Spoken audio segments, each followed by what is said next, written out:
제가 목소리가 목 뒤쪽에 살짝 염증이 생겨서 좀 목소리가 듣기 안 좋으실 수도 있겠지만 잠시 양해 부탁드립니다. 자, 우리 친구들 전도사님 보세요. 오늘은 전도사님이 남자가 됐어요. 만나서 반가워요. 여러분, 이쁜 목소리가 원래 안 이뻤는데 목소리가 더 안 이뻐졌어요. 자, 우리 친구들 오른손잡이랑 왼손잡이에 대해서 들어본 적 있나요? 오른손잡이, 왼손잡이 뭐예요? 알아요? 요즘은 많이 얘기를 안 하는 것 같아요. 전선이 어렸을 때만 해도 야, 너 오른손잡이야, 너 왼손잡이야? 이런 얘기 많이 물어봤는데 오른손으로 글씨를 먹거나 밥을 먹으면 오른손잡이. 왼손으로 오른손 왼손은 알죠? 근데 알죠? 밥 먹는 손이 오른손이면 오른손잡이. 밥 먹는 손이 왼손이면 왼손잡이. 이래서 왼손을 주로 쓰는 사람들을 왼손잡이라고 하고 오른손을 주로 쓰는 사람들을 오른손잡이라고 해요. 근데 전우사님이 어렸을 때만 해도 지금도 마찬가지일 것 같은데 왼손으로 무언가를 쓰거나 왼손으로 밥을 먹는 거는 좀 흔하지 않았던 것 같아요. 그래서 옛날에 어떤 친구한테 물어보면 나는 원래 왼손잡이인데 엄마가 왼손으로 밥을 먹거나 글씨 쓰는 거는 안 된다고 해서 오른손으로 연습해서 양손잡이가 됐어 라고 얘기하는 친구들의 이야기도 많이 들었고요. 자, 왼손잡이랑 오른손잡이랑 양 옆에서 같이 붙어서 밥 먹을 때 어떻게 되는지 혹시 우리 친구들 아나요? 어떻게 되는지 알아요? 죄송해요. 자, 자꾸 팔꿈치가 부딪혀요. 이해가 됐어요? 그래서 먹는데 불편하니까 우리 사회에서는 아마 왼손잡이는 조금 모든 사람들이 다 오른손을 쓰고 있기 때문에 왼손잡이라는 것 자체는 좀 다르다고 생각했고 그러면 좀 사회에서 불편함을 끼칠 수 있는 사람이라고 우리 어렸을 때 전우사님 어렸을 땐 그렇게 많이 생각했던 것 같아요. 그래서 부모님들이 왼손잡이는 왼손 안 시키게 하고 오른손으로 글씨 연습시키고 오른손으로 밥 먹이게 했었던 일이 있었던 것 같아요. 그런데 오늘 성경에도 마찬가지로 이 사사 이 에훗은 과연 왼손잡이였을까요? 오른손잡이였을까요? 우리 친구들 성경 말씀 열심히 읽었으면 나와요. 왼손잡이에요? 오른손잡이에요? 성경에서 읽은 거 맞죠? 맞아요. 왼손잡이였어요. 근데 이 에훗이 살던 이 시대 때도 지금 우리나라처럼 오른손을 쓰는 것이 일반적인데 이 사사 에훗은 왼손잡이여서 무언가 특별함이 있었던 것 같아요. 자, 그럼 이 에훗은 자신의 왼손을 가지고 어떻게 사용했는지 성경 말씀을 한번 볼 거예요. 친구들, 사사시대가 뭐예요? 우리 친구들 사사시대란 거 들어봤어요? 우리 옛날에 기드온도 공부했었고 사사 머리 잘려서 삼손, 드보라 다 옛날에 전삼이랑 했었어요. 괜찮아요. 그 시대 때, 그 사사 시대 때 있었던 선지자들이었는데 왜 사사 시대라고 불렸는지 혹시 알아요, 우리 친구들?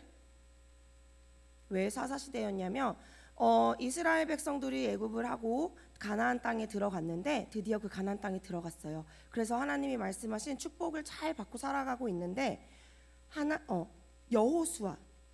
여호수아가 죽자 이스라엘 백성들이 하나님의 말씀을 잘 들었을까 안 들었을까? 하나님의 말씀을 대신 전달하던 여호수아가 죽자 이스라엘 백성들은 하나님의 말씀을 듣지 않고 어떻게 살았을까요? 뭐라고요? 바깥온 오라니 자기 자신 마음대로. 맞아요. 자기의 멋대로 자기 마음 가는 대로 살았대요. 그 말은 하나님이 우상을 섬기지 말라고 했는데 저렇게 금신상을 놓고 우상을 섬겼고요. 이방인하고 결혼하지 말라고 했는데 야, 우리 옆에 사람들하고도 옆에 나라 사람들하고도 친하게 지내보자 하고 이방인하고 결혼하기도 했대요. 그랬더니 하나님이 어떻게 하셨을까? 뭐라고요? 화나요? 네, 하나님께서 너무 마음이 안타까워서 이 이스라엘 백성들을 다시 자신의 백성으로 돌아오게 하기 위해서 어떻게 했을까요? 네, 사사를 보내시기 전에 모압의 오늘의 말씀에 보면 이 에글로라는 왕, 에글로라는 왕을 부르셔서 이스라엘 백성들을 어떻게 했어요? 괴롭히게 했어요. 네, 혼내셨어요. 그때 이스라엘 백성들이 다시 어떻게 했을까요, 우리 친구들? 왠지 반복되지 않나요? 다시 하나님 저 좀 도와주세요. 하나님 저 좀 도와주세요. 이 지금 다른 나라 사람들이 저희를 너무 괴롭히고 힘들게 하고 있어요. 라고 기도하면서 다시 하나님을 찾기 시작했대요. 그랬더니 그때 누굴 부르셨어요? 하나님께서 바로 사사 에훗을 부르셨어요. 이 사사 에훗을 부르셔서 어떻게 이스라엘 백성들을 도우셨는지 전도사님이 영상을 하나 준비했어요. 우리 친구들 영상 잘 보고 전도사님 질문에 잘 대답해야 돼요. 알았죠?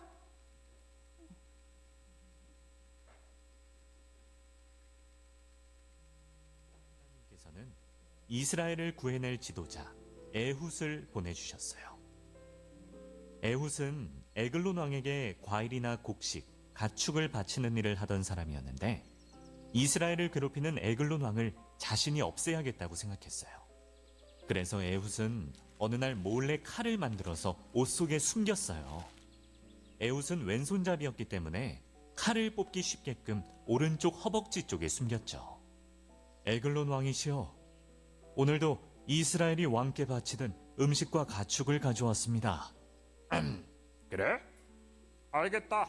어서 이제 가봐라. 그런데 왕이시여, 오늘은 이것들 말고 정말 중요한 게 따로 있습니다. 아주 중요한 비밀 얘기를 가지고 왔지요. 심심하던 차에 에글론 왕은 귀가 솔깃했어요. 비밀 얘기? 비밀이라는 내가 또 못 참지.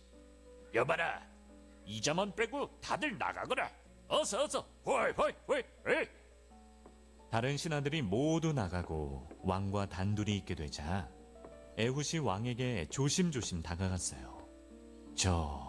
중요한 비밀 얘기가 뭐냐면 말이죠. 왕에게 귓속말을 하려는 척 다가가면서 에훗은 허벅지 쪽에 숨겨둔 칼을 뽑았어요.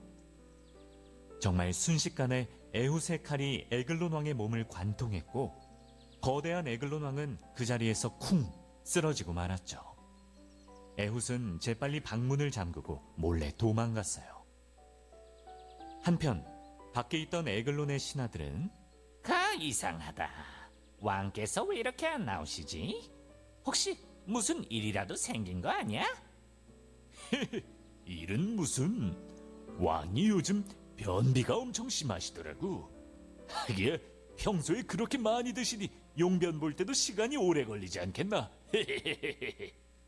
하지만 시간이 아무리 지나도 방 안에서는 인기척이 없었어요. 그제야 신하들은 문을 따고 방에 들어갔고 거기에는 죽은 왕이 쓰러져 있었죠. 성을 빠져나온 에훗은 곧바로 높은 산으로 올라갔어요. 그리고 우렁차게 나팔을 불었죠. 그건 이스라엘 백성들을 불러 모으는 약속의 나팔 소리였어요. 이스라엘 민족이여, 나를 따르시오. 하나님께서 우리를 다시 도와주셔서 모압의 왕을 쓰러뜨리셨습니다. 그 말을 들은 이스라엘 백성들은 모두가 힘을 모아 모압을 공격했어요. 왕을 잃은 모압과 하나님께서 다시 함께 하시는 이스라엘, 그 결과는 뻔했죠. 이스라엘은 손쉽게 모압으로부터 항복을 받아냈고 그 뒤로 80년 동안 다시 이스라엘에는 평화가 찾아왔답니다. 하나님께서는 80년 동안 다시 평화가 찾아왔대요. 자, 친구들, 왼손잡이였던 모압이 어떻게 왕을 물리쳤어요? 칼로요. 근데 왜 왼손잡이가 쉽게 왕을 속일 수 있었을까? 안 보여서요. 그때 당시엔 일반 전사들은요, 오른손잡이였기 때문에 칼을 왼쪽 허벅지에 숨겨서 이렇게 빼는데 에욥이 왕한테 가까이 다가갔을 때 만약에 오른손을 들어서 칼을 이렇게 하려고 했다면 왕이 알았을까요? 몰랐을까요? 알았을 거예요. 근데 왼손잡이였던 에욥은 왼손으로 오른쪽 허벅지를 만져서 칼을 뽑았기 때문에 아마 왕은 자신을 해칠 거란 생각을 못했던 것 같아요. 그래서 그런 특별한 왼손을 가진 에홉으로 인해서 모압 왕이 죽임을 당하고 이스라엘 백성들은 모압 사람들에게서 자유를 얻을 수 있었다고 해요. 친구들, 보통 사람들은 다 일반 전사들이나 보통 사람들은 다 오른손을 쓰는 게 너무나도 당연한데 특별한 왼손, 어떻게 보면 남들은 가지고 있지 않은 이 왼손 덕분에 에훗은 하나님 앞에서 귀하게 쓰임 받았어요. 우리 친구들도 혹시 나는 다른 친구랑은 다르네, 다른 친구들은 다 이걸 할 수 있는데 나는 이걸 못하네, 나는 이게 좀 연약하네 하면서 혹시 마음이 아프거나 좀 속상했던 적이 있을까요? 실망할 필요 없어요, 친구들. 하나님이 왼손잡이 에훗을 들어 쓰신 것처럼 우리 친구들의 연약한 부분, 우리 친구들의 그 다른 부분을 하나님께서 들어서 하나님 나라를 전파하는데 하나님의 이름을 높이는데 쓰임 받을 수 있게 우리 하나님께서 우리 친구들을 들어 쓰실 거예요. 그리고 또 전사님이 이 말씀을 보면서 다른 것, 꼭 몸에 보이는 다른 것과 연약함이 아니라 몸에 보이는 다른 것이 아니라 우리 생각이 이 세상과의 다른 것. 남들은 일반적인 세상에서 이렇게 살아야 돼, 공부를 잘해야 돼, 뭐 왜 미련하게 거짓말해도 돼, 친구 괴롭혀도 돼, 무조건 이겨야 돼 할 때 우리는 하나님의 자녀로서 다른 방법을 선택하고 다른 친구들을 도와주고 배려하고 하나님 앞에서 부끄러움 없이 살아가는 우리 하나님의 자녀가 되었으면 좋겠어요.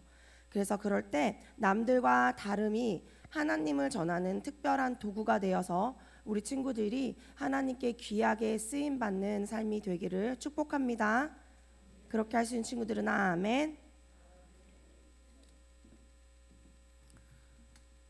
오늘부터 믿음의 사사들 시리즈를 좀 시작하려고 합니다. 오늘은 그 첫 시간으로 왼손잡이 사사 에훗에 대해서 말씀을 나누도록 하겠습니다.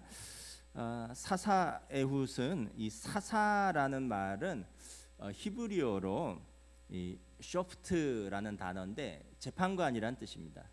저지라고 돼 있죠. 그래서 이 카톨릭 성경은 사사기를 판관기라고 합니다. 재판관들의 이야기다. 사사는 재판관을 의미하는데 이스라엘이 모세와 함께 이집트에서 나왔죠. 그리고 광야 40년을 모세가 이끌고 요단강 앞에서 약속의 땅에 들어가기 전에 모세는 죽고 여호수아가 이스라엘 백성을 이끌고 약속의 땅으로 들어갑니다. 그리고 여호수아와 갈렙이 리더가 되어서 이제 그 약속의 땅을 정벌하고 그 땅을 분배하는데 그리고 나서 여호수아가 110살에 사망합니다. 그리고 이제 여호수아가 죽을 때는 이제 광야 세대 1세대들은 다 죽은 거예요. 광야에서 태어났거나 이제 이집트에서 태어나서 광야를 거쳐서 가나안 땅에 온 1세대는 다 죽었습니다. 그래서 이제 가나안 땅에 사는 세대는 여호수아 이후에는 가나안 2세대입니다. 다시 말하면 광야 2세대 내지 가나안 1세대인데 이 사람들은 광야에서의 하나님의 크고 놀라운 일들을 직접 본 사람은 없어요. 다 가나안 땅에서 태어났기 때문에 그 하나님에 대한 이야기를 귀로만 들었고 눈으로는 보지 못한 세대입니다. 그러다 보니까 이스라엘에 아직 왕이 없었던 그 시대에 이스라엘은 우상 숭배라든지 가나안 땅의 문화에 젖어들게 되었고 그래서 우리 전사님 말씀하신 것처럼 하나님의 징계가 있고 징계로 백성이 부르짖으면 사사를 보내서 그들을 구원하시고 이런 일들이 초대 왕 사울 왕이 등극하기까지 왕정 시대가 시작되기까지 무려 400년간을 이제 사사 시대라고 부릅니다. 그러니까 이 시대는 여호수아 죽음 이후로 초대왕 사울왕 왕정 시대가 시작되기까지 400년간 사사가 활동하던 시대입니다. 그래서 기드온, 삼손, 사무엘 이런 분들의 이름을 들어보셨을 겁니다. 사사들은 판관이라는 이름에서 알 수 있듯이 평시에는 재판관입니다. 재판을 하고요. 근데 재판을 할 때 하나님의 말씀으로 재판을 하기 때문에 선지자이기도 합니다. 그리고 전시에는 왕과 장군으로서 군사를 이끌고 이스라엘을 구원하는 그런 역할을 한 것이죠. 그래서 사사 시대는 어떻게 보면 그 왕은 없지만 하나님께서 하나님의 사람들을 통치하신다라는 그런 상징적인 의미가 있는 거예요. 사사들의 몇 가지 특징이 있습니다. 첫째는 하나님의 부르심입니다. 사사들은 하나님이 직접 부르신 사람들이고요. 사사들은 특정 지파 출신이 없습니다. 레위 지파는 제사장 지파이기 때문에 대제사장은 반드시 레위 지파에서 나와야 하고, 나중에 이스라엘의 왕은 다윗 왕의 후손들이기 때문에 유다 지파에서 나와야 되는데, 사사들은 각자 하나님의 부르심에 따라서 각 지파에서 나오게 됩니다. 그러다 보니까 세습 지위가 아닙니다. 하나님을 경외하는 사람을 단독으로 부르시고 사용합니다. 그러니까 왕들은 이 다윗 왕의 후손들 세습이고요. 제사장은 아론의 후손들이 세습입니다. 그런데 사사들은 세습이 아니에요. 하나님이 부르신 단독자로서 하나님을 경외하는 사람을 하나님께서 믿음을 따라서 부르시고 사용하신다라는 것입니다. 이게 이제 사사 시대와 사사의 특징입니다. 오늘의 주인공은 사사 에훗입니다. 15절에 보면 에훗은 베냐민 지파 게라의 아들입니다. 15절에 보면 특별히 에훗은 왼손잡이 사사라고 불리우는 특징이 있습니다. 14절에 보면 이때는 그 요단강 오른편에 있는 모압이라는 나라가 강성하여서 이스라엘을 압제하던 시대입니다. 무려 18년간이나 이스라엘이 모압의 압제 속에 있었습니다. 모압의 에글론 왕이 18년 동안 이스라엘을 이제 간섭하면서 정치적으로 간섭하고 경제적으로 뭐 여러 가지 곡물들을 받아서 수탈하던 그런 이스라엘이 고통받던 시기였습니다. 이때 왼손잡이 사사 에훗이 일어나서 모압 왕 에글론을 암살하고 낙심하고 절망한 이스라엘 백성을 소집해서 군대를 소집하여 모압과 전쟁을 벌입니다. 그리고 28절 29절에 보면 이 요단강 나루터를 장악을 해서 요단강 오른편에 있는 모압에서 원조의 군사를 들어오지 못하도록 막고, 그리고 자기 땅에서 있는 그 모압 군인들을 1만 명을 토벌합니다. 그래서 이 요단강 나루터를 길목을 지킴으로 이 모압의 군사들이 돌아가지도 못하고 그 땅에서 지원하는 군사들도 오지 못하게 하면서 무려 1만 명의 군사들이 이제 모압의 장군들을 군사들을 토벌했다라고 말을 합니다. 그리고 30절에 보면 이 전쟁으로 이스라엘은 자유를 찾았고 사사 에훗이 생존하는 동안 80년 동안 나라가 평화가 있었다 말합니다. 그러니까 에훗은 무려 80년간 이스라엘을 사사로 함께 통치하며 살았던 것입니다. 오늘 본문 왼손잡이 사사 에훗을 통해서 우리가 깨닫는 하나님의 말씀은 무엇이냐 하면, 우리의 연약함을 사용하시는 하나님을 우리가 깨닫는 것입니다. 여러분, 왜 사사 에훗의 별명이 특별히 왼손잡이 사사였을까? 에훗이 단순히 오른손을 잘 쓰지 못하고 왼손을 잘 써서 왼손잡이였을까? 이게 아니라 원문을 자세히 보면 이런 의미입니다. 에훗은 오른손을 못 쓰는 에훗이다라는 뜻입니다. 그러니까 왼손을 잘 써서라기보다는 오른손을 못 쓰는 사람이에요. 단순히 이제 어떻게 오른손을 못 쓰는 장애를 가졌는지는 정확하게 나와 있지는 않은데, 아마 추측하기를 오른팔은 있는데 오른손을 못 쓰는 장애일 수도 있고요. 어쩌면 오른팔 자체가 없는 장애를 가진 분일 수도 있습니다. 그래서 에훗은 왼손잡이 사사라는 별명을 가진 것입니다. 재미있는 사실은 에훗이 베냐민 지파 출신이라는 거예요. 이 베냐민은 이스라엘의 12조상의 아버지인 야곱의 막내 아들인데, 야곱의 12아들이 이스라엘의 12지파가 되거든요. 막내 아들의 이름이 베냐민입니다. 왜 베냐민이냐 하면 야곱의 부인 라헬이 막내 베냐민을 낳다가 난산 끝에 사망합니다. 그래서 아이가 태어났을 때 엄마가 같이 죽은 거예요. 남편이 얼마나 슬펐겠습니까? 그래서 처음에는 베냐민의 이름을 베노니라고 불렀습니다. 베노니는 슬픔의 아들이란 뜻이에요. 왜냐하면 그 막내 아들을 볼 때마다 아내가 죽은 것이 생각하니까 너무 슬픈 거죠. 그러다가 야곱이 생각합니다. 막내야, 너는 비록 엄마는 안 계시지만 누구보다도 힘차고 씩씩하게 잘 자라라. 그래서 아들의 이름을 바꿔줍니다. 베노니, 슬픔의 아들에서 베는 아들이고요, 암미는 오른손이란 뜻입니다. 오른손의 아들로 바꿔줍니다. 오른손은 힘을 상징합니다. 전통적으로 오른손은 능력을 상징합니다. 시편 18편 35절에 또 주께서 주의 구원하는 방패를 내게 주시며 주의 오른손이 나를 붙잡고 주의 온유함이 나를 크게 하셨나이다. 주의 오른손이 나를 붙잡는다는 거죠. 시편 139편 10절에도 거기서도 주의 손이 나를 인도하시며 주의 오른손이 나를 붙드시나이다. 주의 오른손이 나를 붙드신다라는 것은 주의 능력이 나와 함께를 한다는 뜻입니다. 전통적으로 오른손이 힘과 능력을 상징하는데 베냐민 지파가 이 오른손의 아들이라는 이름을 가졌는데 거기에서 에훗은 오른손을 못 쓰는 왼손의 아들이 된 것입니다. 왼손의 아들로 태어난 것입니다. 저는 에훗이 자라면서 고민이 많았을 것이라고 생각합니다. 사춘기 때는 외모에 관심이 많잖아요. 왜 엄마는 나를 이렇게 낳았을까? 왜 뭐 아빠는 키가 이랬을까? 뭐 이러면서 애들이 다 자기 키, 외모 하나하나 다 따져보잖아요. 근데 에훗이 태어나서 사춘기 때 자기는 오른손을 못 쓰는 장애를 가진 거예요.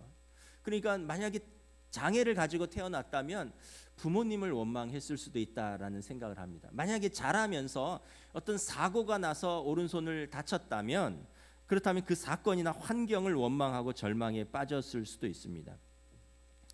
아까 전사님도 그런 말씀을 하셨지만 저희 자랄 때는 오른손잡이가 일반적이었어요. 그래서 가위질을 할 때 왼손잡이들은 가위가 오른손에 맞게 만들어졌기 때문에 왼손으로 불편하게 가위질을 했던 것을 제가 볼 수 있었습니다.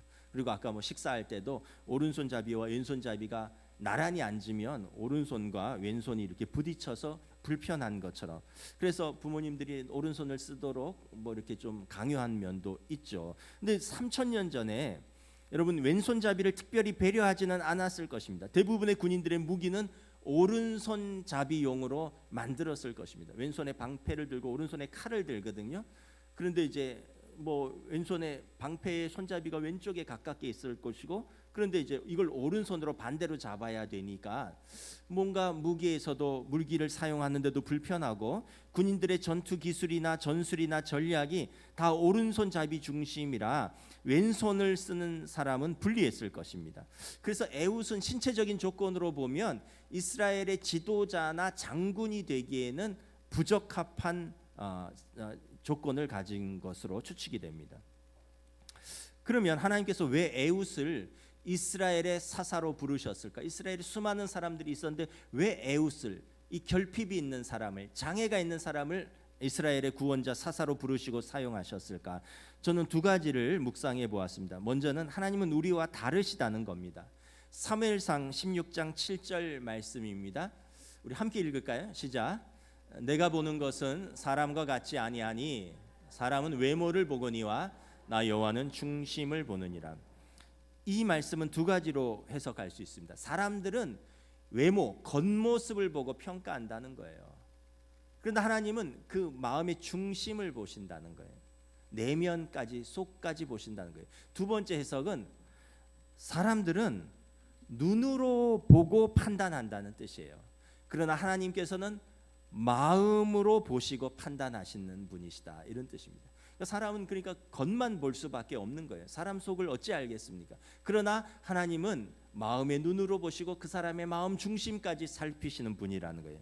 사람들이 보기에 에훗은 사람들이 주목하지 않는 장애인에 불과했지만 하나님이 보실 때 이스라엘의 고난 시에, 이스라엘의 위기에 빠졌을 때 이스라엘을 구할 만한 사람은, 하나님이 생각하신 제일 첫 번째 사람은 에훗이었다는 것입니다. 사람들이 볼 때 그 어떤 재능 있는 용맹한 장군이 아니라 하나님이 보실 때 이스라엘의 사사에 합당한 사람은, 하나님이 제일 먼저 생각하신 사람은 에훗이었다는 거예요. 오늘 본문 15절 말씀인데요, 우리 함께 봉독하도록 하겠습니다. 시작. 이스라엘 자손이 여호와께 부르짖음에 여호와께서 그들을 위하여 한 구원자를 세우셨으니 그는 곧 베냐민 사람 게라의 아들 왼손잡이 에훗이라. 하나님은 왼손잡이 에훗을 제일 먼저 생각하셨습니다. 그 다음으로는 에훗의 삶의 자세와 태도를 좀 생각해 보아야 합니다. 에훗은 현실의 장애와 불편함 때문에 무너지지 않았습니다. 에훗은 자신의 장애에 불평하면서 그리고 세상에 대해서 원망하면서 세월을 보내지 않았습니다. 에훗은 기도하는 사람이었습니다. 내가 비록 장애가 있고 현실의 환경에 어려움이 있지만 그래도 하나님께서 나를 이 땅에 보내신 것은 하나님께서 나에 대한 계획이 있을 것이다. 이것을 믿었어요. 우리 오늘 찬양에 여호와의 부르심에는 후회하심이 없느니라, 로마서 11장 말씀인데, 하나님의 부르심에는 후회하심이 없느니라. 하나님께서는 각자 필요에 따라서 그 사람을 세상에 보내시는데 나를 불편한 몸으로 보내셨지만 그럼에도 불구하고 하나님께서는 나를 통해서 하실 일이 있다. 이것을 믿었습니다. 그리고 그때를 위해서 하루하루를 성실히 살아가면서 준비하고 있었습니다. 아까 에훗이 이제 그 모압 왕 에글론을 한 번에 죽이는데, 이 이야기는 에훗이 칼에 능한 사람이었다는 거예요. 그는 무술을 연습했습니다. 칼이 깊숙이 들어가서 등에서 빠지지 못할 정도로 그는 힘이 있는 사람이었습니다. 그는 장애에 머물러 있지 않고 장애를 극복하고 환경을 넘어서서 나를 향한 하나님의 뜻이 무엇인가를 기도하면서 준비했던 사람입니다. 이 에훗은 육신에는 장애가 있었을지 모르지만 기도에는 누구보다도 강한 용사였습니다. 그래서 이스라엘의 구원자가 필요할 때 하나님께서는 평소에 주목하셨던 하나님의 사람 왼손잡이 에훗을 이스라엘의 사사로 부르셨습니다. 그의 기도가 하나님의 부르심에 응답할 때 모든 장애를 넘어설 수 있었던 것입니다. 어떤 유명 정신과 의사가 하는 강의를 들었습니다. 누구나 넘어질 수 있다. 그런데 넘어지는 것은 내 잘못이 아니다. 그러나 일어서지 않는 것은 내 잘못이다. Life is your responsibility, 이런 말을 했어요. 누구나 넘어질 수 있어요.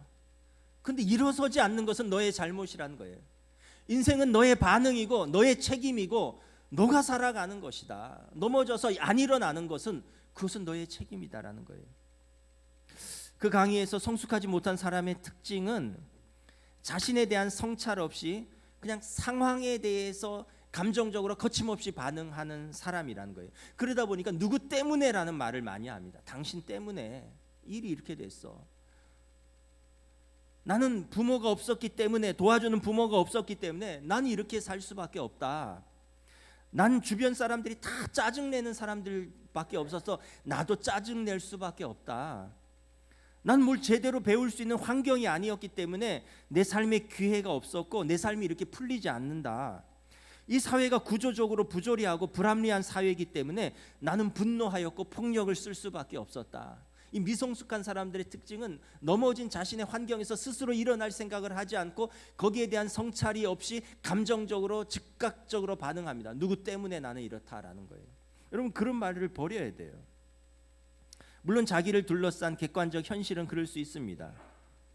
그러나 거기에 대한 자기 성찰이 없이 감정적으로만 거침없이 반응하다 보면 그렇게 태도와 습관이 학습되고요, 그 부정적 삶이 내재화되고 결국은 바뀌는 것은 아무것도 없는 삶이 반복되는 것입니다. 악순환이 반복되는 삶이에요. 반면에 성숙한 사람은 아무리 어렵고 열악한 상황에서도 단순히 눈에 보이는 현상을 뛰어넘는 깊은 성찰을 통해서 하나님의 선하신 뜻을 바라봅니다. 그래서 하나님을 신뢰하는 사람은 조건과 환경은 어렵지만 그럼에도 불구하고 수단과 방법에서 언제나 옳은 과정을 선택하고 올바른 목적을 추구하기를 멈추지 않는 것입니다. 누구 때문에가 아니라 그 상황 속에서 내가 할 수 있는 것은 무엇인가. 그래서 올바른 수단과 방법을 선택하고요, 올바른 목적을 추구하고 그러면서 전진하는 것입니다. 그래서 그의 삶은 계속해서 조금씩 성숙하고 발전하는 것입니다. 이것이 성숙한 사람, 이것이 성도의 기도고 성도의 능력입니다. 기도의 능력입니다. 에훗은 그런 사람이었습니다. 아버지가 날 그렇게 낳아서, 나는 그렇게 타고나서, 그래서 사람들이 나한테 그런 걸맞는 자리를 주지 않아서, 기회를 주지 않아서, 이게 아니라 에훗은 기도하면서 하나님의 때를 준비하며 내가 지금 해야 할 것은 무엇인가를 준비하는 믿음의 사람이었다는 것입니다. 우리가 붙들어야 할 사실은 그래서 내 능력이 아닌 하나님의 능력을 의지하는 것입니다. 하나님은 에훗의 신체적 연약함을 오히려 사용하십니다. 18절 이하에 보면 에훗은 정기적으로 곡물을 바치러 가는 이 사절단에 포함되어서 이제 모압 왕 에글론에게 나아갑니다. 19절에 보면 사신단이 모압 왕 에글론에게 곡물을 다 바치고 나서 에훗은 은밀하게 왕에게 제안합니다. 왕이시여, 사실은 내가 점치는 사람인데 내가 하나님께로부터 왕에게 받은 그런 내용이 있습니다. 신탁이 있습니다. 이를 왕에게 은밀하게 전하려 하오니 왕에게만 이 소식을 알리고 싶습니다. 가까이 있는 사람들을 물려주십시오. 그 시대나 이 시대나 점장이들이 자기 운명에 대해서, 신탁에 대해서 말한다 그러면 여러분 그렇게 귀가 솔깃한가 봐요. 제가 전에 듣기로 유명 정치인들, 장군들이 그렇게 점집에 드나든대요. 요즘도. 왜냐하면 진급이라든가 자신의 미래에 대해서 그렇게 관심이 많대요. 그런데 그 시대에도 그랬던 거죠. 그래서 왕이시여, 내가 점치는 사람인데 왕에 대해서 하나님께 받은 신탁이 있습니다. 왕에게만 은밀히 알려겠습니다. 좀 물려주십시오 했더니 왕이 그래? 그럼 다 물러가라. 그러면서 왕하고 경호대장들이 에훗의 몸을 살펴봤어요. 오른손을 못 쓰는 장애입니다. 그리고 에훗은 단검을 준비했습니다. 단검을 보통 여러분 생각을 해보세요. 왼손잡이가 칼을 빨리 뽑으려면 왼쪽 허벅지에 차야 됩니다. 단검이기 때문에. 장검은 좀 달라요. 장검은 오른손잡이는 왼쪽에 차는 게 맞는데 단검은 왼쪽 허벅지에 차는 게 맞아요. 그런데 에훗은 의심을 피하기 위해서 불편하게 오른쪽 허벅지 속에 단검을 숨겼습니다. 그러니까 군인들이 이렇게 딱 볼 때 에훗은 오른손을 못 쓰는 장애인인데 왼쪽에 아무것도 이렇게 무기를 찬 흔적이 없었습니다. 그래서 에훗만 남기고 신하들이 물러갔고요. 그리고 모압 왕이 경계를 풀고 그래, 너희 하나님이 나에 대해서 뭐라고 말씀하시느냐? 그럴 때 하나님께서 너를 죽이고 이스라엘을 구원하라 하셨다 하면서 칼을 빼어서, 오른쪽에서 칼을 빼어서 그의 가슴을 찔렀는데 얼마나 깊이 찔렀는지 칼이 등 뒤로 나왔고 손잡이가 박혀서 칼을 뺄 수 없었다. 성경은 기록하고 있습니다. 이 이야기는 뭐냐 하면 에훗은 칼을 능숙하게 쓰는 검객이라는 사실입니다. 장애에도 불구하고 그는 평소에 왼손으로 무예를 연마하기를 게을리하지 않았다는 거예요. 기도만 한 사람이 아니라 그는 그의 무예도 연마했던 사람, 장군이었습니다. 그러기에 하나님께서 이스라엘이 위기시에 에훗을 부를 수밖에 없었고 에훗이 이후 80년 동안 이스라엘의 사사로 있는 동안에 평안했다. 아무 나라도 감히 쳐들어올 수 없었다는 것을 말하는 것입니다. 어느 성경학자는 에훗의 사건을 이렇게 묘사합니다. 오른손을 못 쓰는 에훗, 그는 자신의 단점 때문에 하나님을 의지했다. 그랬더니 주님의 오른손이 에훗의 오른손이 되어 주셨다. 왼손잡이 사사 에훗을 통해서 깨닫는 영적 진리가 무엇입니까? 하나님은 우리의 연약함을 사용하시지만 우리의 연약함을 하나님께 의탁할 때 하나님의 강하신 능력이 드러난다라는 거예요. 출애굽기 4장에서 하나님께서 미디안 광야에서 양을 치는 무려 80세의 모세를 부르십니다. 가서 내 백성을 이끌어내라. 그때 모세가 이렇게 이야기합니다. 주여, 나는 본래 말을 잘 못하는 자입니다. 주께서 주의 종에게 명령하신 후에 역시 그러하니 나는 입이 뻣뻣하고 혀가 둔한 자입니다. 그런데 하나님이 모세를 통해서 이스라엘을 부르셨습니다. 사무엘상 17장에 블레셋의 거인 골리앗을 쓰러뜨린 다윗은 어린 소년 목동이었습니다. 그는 물맷돌 5개를 가져갔어요.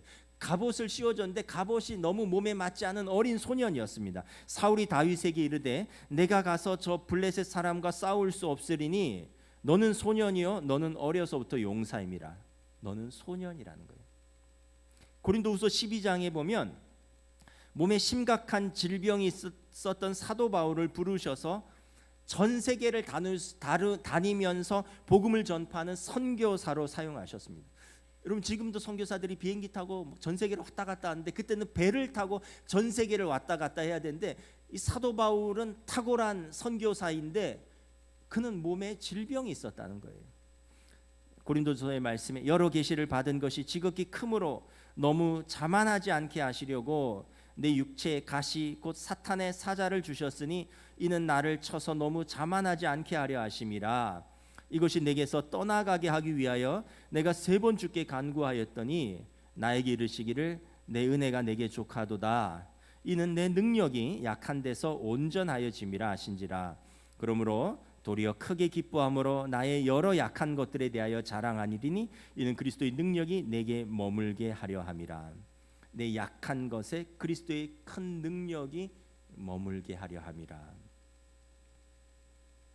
사도 바울은 여러분 그 시대에 전 세계를 여행한 사람입니다. 복음을 전하기 위해서 걸어서 말 타고 배 타고 몸에 그렇게 질병이 있어 자기가 얼마나 괴로웠으면 이건 사단의 사자다, 사탄의 사자다. 이 육체의 가시를 하나님 제발 좀 빼달라고 3번이나 간절히 기도할 정도로 괴로웠지만 하나님은 그 몸을 통해서 일하신 것입니다. 저와 여러분의 연약함은 무엇입니까? 우리가 연약해서 나는 할 수 없다. 나는 그래서 난 뭐 하나님 일도 할 수 없고 난 사회적으로도 큰 일을 할 수 없고 뭐 이렇게 여러분들이 생각하시는 여러분들의 연약함은 무엇입니까? 나이가 많아서 그렇습니까? 모세를 생각하십시오. 갈렙은 여러분 120세 이 산지를 내게 주소서 말했어요. 모세는 80세 하나님께서 그를 쓰셨습니다. 나이가 어려서 그렇습니까? 소년 다윗은 10대 목동이었습니다. 에후처럼 장애가 있습니까? 오른팔을 못 쓰십니까? 사도 바울처럼 육체적 질병으로 고통받고 있습니까? 아니면 다윗처럼 원수의 미움을 받고 쫓기고 있습니까? 혹은 개인적인로 가정적인 결핍이나 여러 가지 환경적인 제한을 가지고 있습니까? 우리가 기억할 것은 우리의 연약함을 묵상하지 않고 하나님의 강하심을 묵상하는 거예요. 너무 연약한 자신을 동정하지 마십시오. 너무 연약한 자신에게 여러분 과몰입하지 마십시오. 하나님께 묵상하세요. 하나님을 묵상하셔요. 연약한 내 형편, 내 처지, 내 환경, 내 조건, 그래서 나는 할 수 없다가 아니라 그럼에도 불구하고 하나님께서 나를 쓰시면 하나님께서 나를 향한 선하신 계획을 갖고 있다는 것을 묵상하고 그것을 믿고 그것을 붙들고 그것을 기도하는 것이 믿음의 사람의 몫인 것입니다. 우리 자신의 연약함과 주변의 상황이나 환경 때문에 좌절하지 않고 하나님을 의지한다면 오히려 하나님께서 연약한 우리를 통해서 일하십니다. 나보다 더 높고 더 깊고 더 넓고 더 크신 하나님의 능력을 붙드십시오. 그때 하나님의 능력이 연약한 우리를 통하여 온전히 드러날 것입니다. 고린도후서 3장 12절 말씀 우리 함께 봉독하도록 하겠습니다. 시작. 내 은혜가 내게 족하도다. 이는 내 능력이 약한 데서 온전하여짐이라. 이는 그리스도의 능력이 내게 머물게 하려 함이라. 믿음을 가지고 하나님의 은혜와 능력으로 힘있게 살아가는 하나님의 자녀들 되시기를 우리 주님의 이름으로 축복합니다. 저와 여러분 올 한 해 더 힘내서 하나님의 능력의 손을 붙들고 힘있게 살아갑시다. 찬양하시겠습니다.